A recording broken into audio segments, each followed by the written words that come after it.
Hey guys, so this is the beginning of a new video series of vintage Mac eye looks. I've had this idea for a long time now, and I actually came up with this idea about a year ago, maybe longer, but I was very discouraged because once I started to plan it out, I couldn't do it because when I first started getting into MAC makeup, I did everything backwards. I focused on all the limited edition collections, and that was really dumb on my part because then when I needed the products from the permanent line to do certain looks, I didn't have them.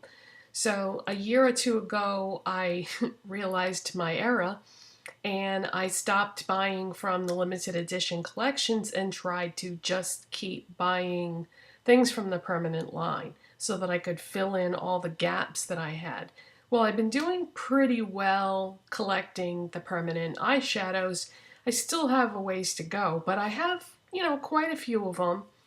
And so what I decided to do was recreate some vintage eye looks from past MAC collections, or at least my interpretation of them. I'm not going by MAC face charts or advertisements or anything like that. What I'm doing is I'm looking at the products that they used for eyeshadows and putting together my own look with them.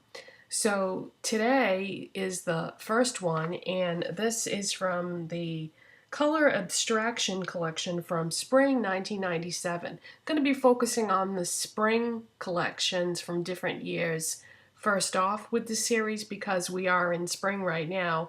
And then as we get closer to summer, I may move into the summer collections, but actually I have probably more information for spring collections than from the past than anything else.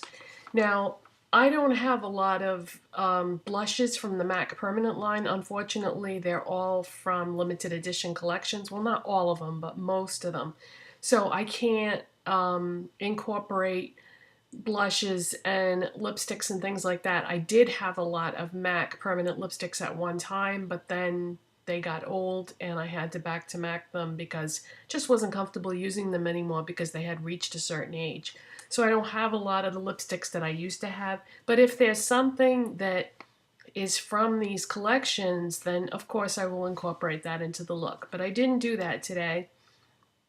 I'll give you the information so you can try it at home if you have those products. The blush that they used for this collection was Margin. I don't have that. And the lipsticks that they used were Gel and Skew. I used to have Gel, but I don't have that anymore. So I just added a blush and lipstick that I thought would look pretty with the colors that I used on my eyes. So what is on my eyes? I have Vex, Jest, and Tilt. And the way I used them is I have Vex as my highlight color, and it's sort of, I'll show you the shadows in a second. Vex is sort of a silvery color, but it's got a lot of other stuff going on with it. It's the type of shadow that when the light hits it, it does magical things. And then I have Jest on my lids. Jest is like a pinky peach, I would say. And then I have Tilt in the crease outer corner, concentrating on the outer corner. And then I wanted to pick up the blue, so I used Catrice Kohl Kajal in the color Jet Set Affair.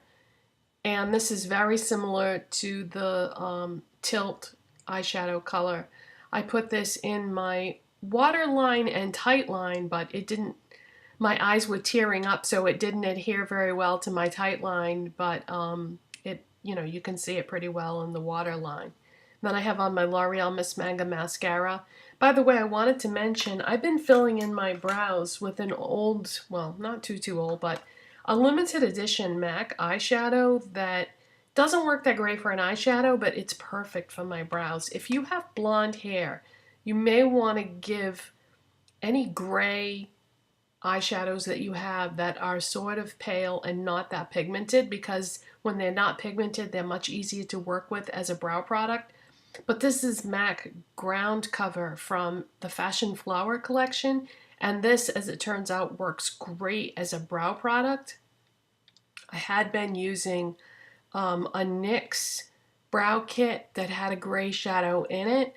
And I saw this in my collection one day and I was like, and this works great on my brows because my brows are kind of an odd color. You know, they're brown, but they've got some blonde mixed in with them, and they're a very strange shade of brown. So this sounds crazy to use gray, but trust me, if you have blonde hair and light brows, it works great. Any light gray eyeshadow that's not too pigmented will blend easily. Okay, so let's show you the eyeshadows because that is going to be the focus of these videos. And I'm not going to do them as a tutorial because, as you found out from the last tutorial video, I'm not very good at editing. And I basically do my eye looks similar, not the same way every time, but similar.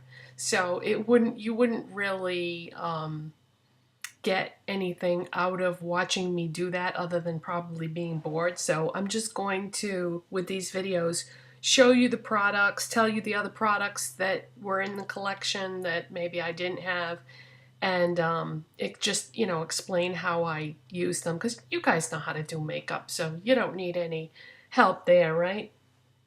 Okay, so these are the eyeshadows I use. So that's Vex, which is, like I said, a silvery color that has other things going on depending on how the light hits it.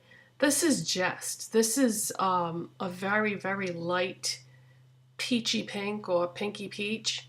And then this is Tilt. Tilt is a blue, but it has kind of a purplish sheen to it, or yeah, it's got like just a hint of purple going on there with it, but it's predominantly blue. So I just went, really light-handed with this because my husband's waiting for me right now. We have to go somewhere, and so I didn't want it to look too crazy, but I think that when you use a light hand with these types of colors, they're so much more wearable. I mean, I don't want like a deep dark blue in my crease, So yeah, the Tilt is in the crease, the Jest is on the lids, and the Vex is my highlight color. So hopefully you'll enjoy this new series. Oh, I didn't tell you, I might as well tell you what the rest of the products were. Like I said, I didn't have MAC Margin Blush, and I just went through my MAC blushes and tried to pull out something that I thought might look pretty with this look. So this was a limited edition blush from MAC called Hang Loose, and this is a mineralized blush. I just used the peachy side, and I thought that would look good with these eyeshadow colors. And on my lips, I used Subculture lip liner, filled in my lips, and then I used my Lancome Juicy Tube in Spring Fling because I thought this would coordinate well, with the other peachy colors that I had going on there. So yeah, I'm going to do some more looks from these old vintage MAC collections, and I'll just go over the products and tell you what I used and how I used them, and you can tell me whether you think that the end results are good or not. Actually, just tell me if they're good. I don't want to hear it if you don't like it. Yeah, so see, back in the day, MAC was, when they were a fairly new company, they were promoting products from their permanent line within their limited edition collections. And they don't do that as much anymore, although I noticed with the Maleficent collection that's coming out or just came out, they did that. So I think, it's so much more fun for those of us who collect the permanent shadows to be able to put these looks together. So that's what I used, and I'll let you go and have a nice rest of your weekend. Bye.